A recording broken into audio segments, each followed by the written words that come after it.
Shalom keluarga damai, puji Tuhan kita dapat berjumpa kembali dalam Samas edisi Selasa 5 Juli 2022. Sebelum bersama-sama merenungkan firman Tuhan, mari kita berdoa. Ya Tuhan, kami bersyukur untuk waktu dan kesempatan yang Tuhan berikan kepada kami, di mana kami bisa memiliki waktu untuk mendengar kembali sapaan dari Tuhan melalui program ini. Kiranya Tuhan membantu kami untuk menyiapkan hati serta menuntun kami untuk kami bisa mengerti. Di dalam nama Tuhan Yesus kami berdoa. Amin. Keluarga damai, bacaan kita pada hari ini terambil dari Kisah Para Rasul pasal yang ke-19 ayat yang ke-28 sampai dengan yang ke-40. Namun dalam kesempatan ini saya akan membacakan ayat yang ke-28 sampai dengan yang ke-32. Demikian. Mendengar itu, meluaplah amarah mereka.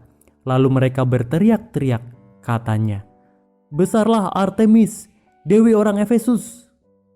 Seluruh kota menjadi kacau, dan mereka beramai-ramai membanjiri gedung kesenian serta menyeret Gaius dan Aristarkus. Keduanya orang Makedonia dan teman seperjalanan Paulus. Paulus mau pergi ke tengah-tengah rakyat itu, tetapi murid-muridnya tidak mengizinkannya.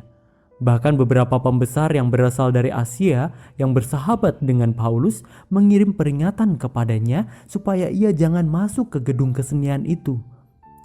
Sementara itu orang yang berkumpul di gedung itu berteriak-teriak, yang seorang mengatakan ini dan yang lain mengatakan itu. Sebab kumpulan itu kacau balau dan kebanyakan dari mereka tidak tahu untuk apa mereka berkumpul. Demikian bacaan kita hari ini. Keluarga damai, kisah ini merupakan kelanjutan cerita tentang Demetrius yang kemarin sudah kita simak bersama juga. Demetrius seolah membela Dewi Artemis. Namun sebenarnya ia berusaha untuk menjaga bisnisnya dan tetap mendapat keuntungan dari itu. Ia mengungkapkan pikirannya kepada orang-orang yang bekerja di tempatnya tentang ancaman dan bahaya dari apa yang dilakukan Paulus. Menurutnya, jika itu dibiarkan, maka Dewi Artemis akan kehilangan kebesarannya. Dari bacaan di atas, kita dapat melihat bahwa situasi pada saat itu mulai memanas. Warga kota marah, berteriak-teriak. Mereka melakukan aksi dan menduduki serta memenuhi gedung kesenian yang berbentuk teater dengan tempat duduk yang bertingkat itu. Gemuruh suara mereka sangat riuh. Gaius dan Aristarkus, teman seperjalanan Paulus, dibawa oleh mereka. Alexander, seorang Yahudi, didorong maju ke depan. Ia mengangkat tangan dan mencoba menenangkan mereka. Namun warga kota bergeming. Mereka terus meneriakkan pujian untuk Dewi Artemis, bahkan hingga 2 jam. Paulus sebenarnya hendak masuk juga ke dalam kerumunan ini. Mungkin ia hendak berkhotbah dan membuat orang-orang percaya kepada Kristus. Namun situasi berubah jadi huru-hara yang berbahaya. Para murid, bahkan para pembesar juga melarang Paulus untuk masuk ke sana. Khawatir akan kekacauan dan situasi yang tidak terkendali yang justru akan mengancam Paulus sendiri nantinya. Sampai akhirnya seorang panitera kota tampil ke depan, yaitu seorang yang memimpin dan bertanggung jawab juga atas kota Efesus. Panitera ini adalah seorang terpandang dengan kedudukan yang terhormat di kota. Orang-orang pun mau mendengarkannya. Sang panitera menyampaikan bahwa Paulus dan rekan-rekannya tidak mencuri dari kuil maupun menghujat Dewi Artemis. Demetrius dan para pekerjanya disarankan untuk mengajukan gugatannya melalui peradilan sesuai ketentuan hukum dan peraturan yang ada. Ia mengatakan bahwa mereka bisa dituduh oleh pemerintah Romawi telah menimbulkan huru-hara, situasi kacau balau tanpa dasar alasan yang jelas. Itu membahayakan warga dan panitera itu sendiri, karena bisa saja ada sanksi atau tindakan tertentu dari pemerintah Romawi atas segala sesuatu yang terjadi. Setelah mendengar apa yang disampaikan panitera itu, kemudian mereka membubarkan diri dari gedung. Keluarga damai, ada hal menarik dari kisah yang menggambarkan tentang unjuk rasa atau semacam demonstrasi warga kota Efesus tadi. Yang pertama, yaitu bahwa sebenarnya banyak orang yang masuk ke gedung tersebut tidak tahu tentang alasan mengapa mereka ikut ke sana. Tidak jauh berbeda juga di masa sekarang ini, ada demonstrasi. Banyak orang yang berbondong-bondong ikut demo. Tapi ketika ditanya, diwawancara, mereka kebingungan tentang apa yang sedang didemo, tidak tahu juga alasan dan tujuannya. Karena ada yang mengajak, ya mereka ikut saja.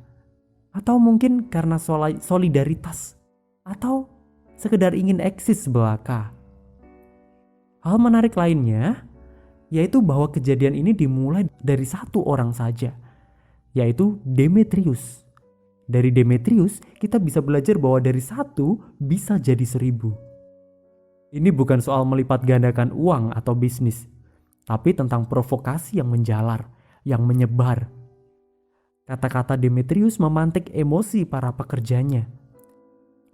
Lalu kalimat-kalimat dari Demetrius bisa saja berkembang, ditambah-tambahi, dan emosi rakyat pun semakin cepat meninggi.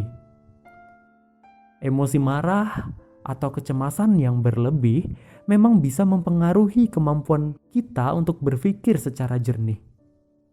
Orang jadi cenderung gegabah dalam mengambil keputusan.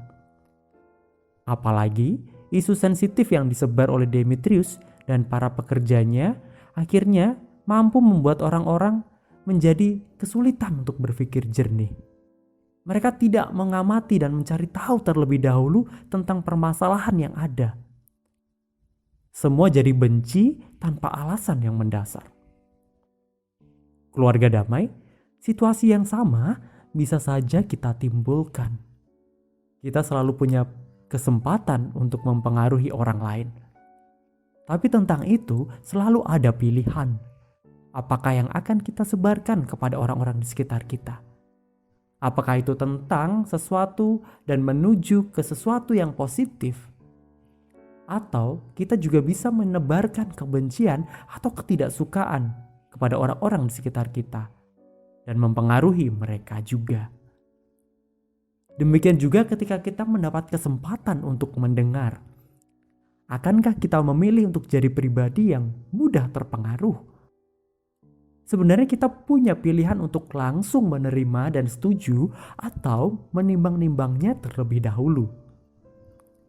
Tetapi hendaknya kita tidak juga jadi pribadi yang mudah tersulut emosi, kemudian cepat-cepat mengambil kesimpulan atau sekedar ikut-ikut saja. Sebaliknya, baiklah kita selalu punya waktu untuk dapat berpikir jernih terlebih dahulu sebelum kemudian mengambil sikap terhadap sesuatu. Kiranya Roh Kudus senantiasa menuntun kita untuk menebarkan cinta dan kasih, dan biarlah kebijaksanaan senantiasa mendahului kita sebelum mengambil keputusan.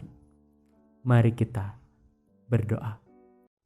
Ya Tuhan, terima kasih untuk apa yang Tuhan berikan kepada kami, supaya kami menjadi pribadi yang bijaksana dalam berkata-kata, menjadi bijaksana juga dalam mendengar dan bertindak. Kiranya Roh Kudus senantiasa menuntun kami untuk menjadi penebar sekaligus pelaku kasih dan cinta bagi semua. Di dalam nama Tuhan Yesus, kami berdoa. Amin. Demikian Samas kita pada hari ini. Selamat mensyukuri hari yang Tuhan beri. Tuhan memberkati. Amin.